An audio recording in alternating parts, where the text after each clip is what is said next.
Hello everyone, welcome back. So, this is a class on thermodynamics, and who would have guessed it, but we're actually trying to figure out how energy is transferred by heat.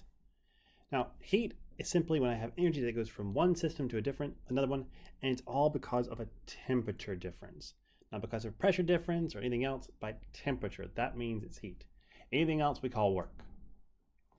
Now remember, there's two ways that if we have a closed system, in this case what means mass is constant, then I can have two ways that energy goes into or leaves that system.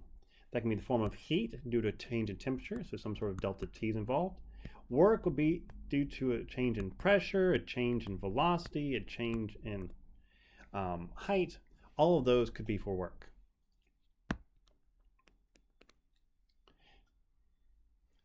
For example, if I have a soda can that's at room temperature right here, 25 degrees Celsius in the room, 25 degrees Celsius, there is no heat transfer because there's no temperature difference. Delta T is equal to 0.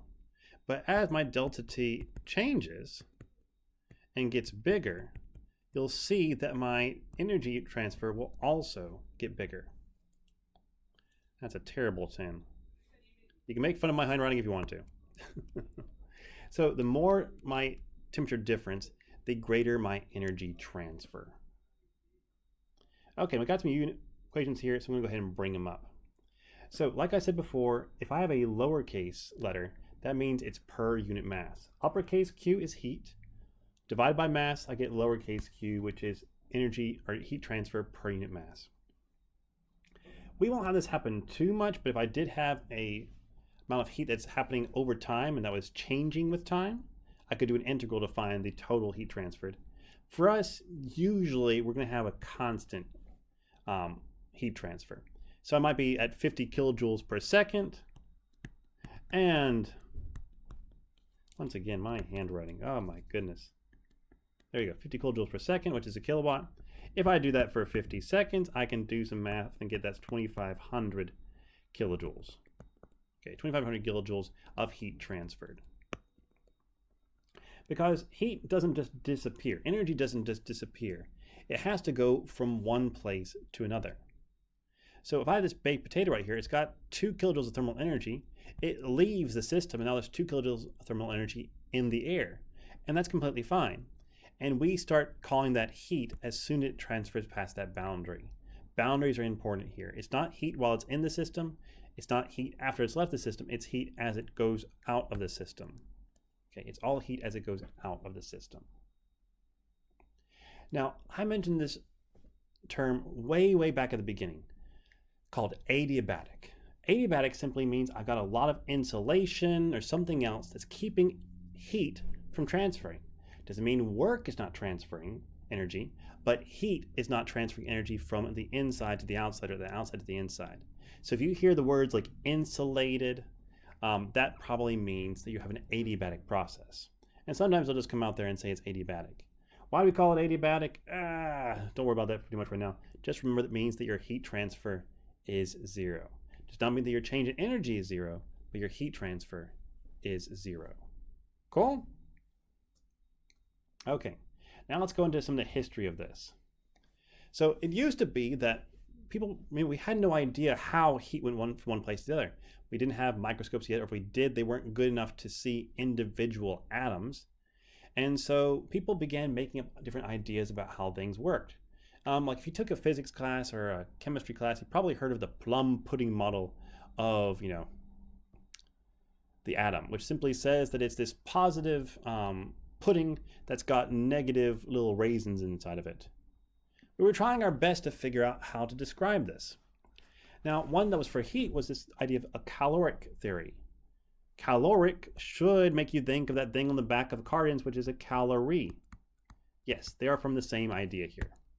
So a caloric was this idea that there was a massless, colorless, odorless, tasteless, magical substance that could be poured from one body to another that would change its temperature. Does that really exist? No, but it was a cool idea and people were able to work with it. Then we started thinking about it, and it's a kinetic theory, which simply says that all of our molecules are little tiny balls and they bounce into each other. And so the thermal energy we think about is kinetic energy. And it is. There's a whole lot more going on there. It's not just a ball because they have different shapes. I can have nitrogen like that. I can have a water molecule. And so they can do all kinds of things, vibrate, rotate. There's electronic transition. All of that can come into play when it comes to temperature. And then finally, we have heat theory. So this is simply saying that we have energy, and that energy is associated with the random motion of atoms. And we've gone from just kinetic energy of bouncing around to every single type of kinetic energy, and how that random motion is what we use to produce work using heat. Okay, now how is heat transferred? One way is conduction, okay? If I stick two pieces of metal next to each other, one cold, one hot, conduction is how the energy goes from the hot one to the cold one until they reach an equilibrium. You know this. And the better thing is that conducting heat, the more you'll feel that with your body, because you don't really feel the heat in a particular body. What you feel is how much heat is being transferred to you or away from you.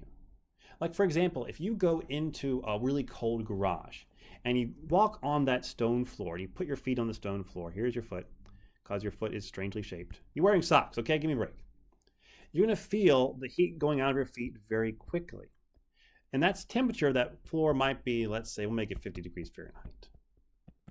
Now, if you then step onto a mat, some get well soon mat, and you were to feel it, the thing is, the temperature of that mat is exactly the same. However, it's a poor conductor of heat. So even though you are losing heat through your feet into the mat, that is happening. It's happening more slowly. Less of that heat is going into the mat with the unit time, and so you feel that as being warmer, or at least just not as cold as the cold stone floor. Convection is the second one. So this is when I have a fluid next to some solid surface, and that fluid is in motion.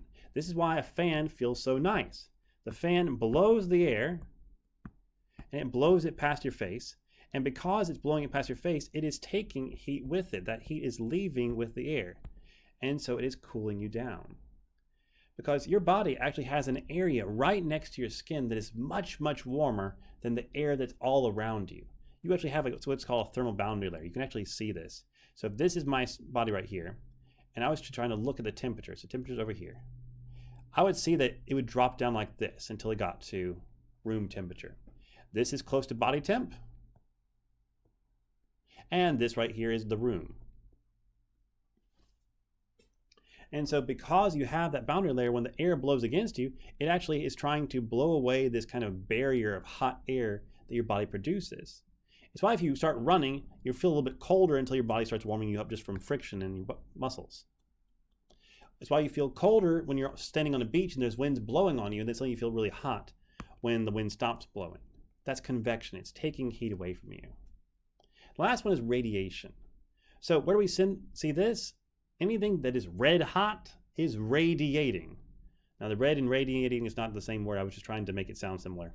So if you go into your oven and you turn on the burner and you see it start glowing orange, that is beginning to radiate heat.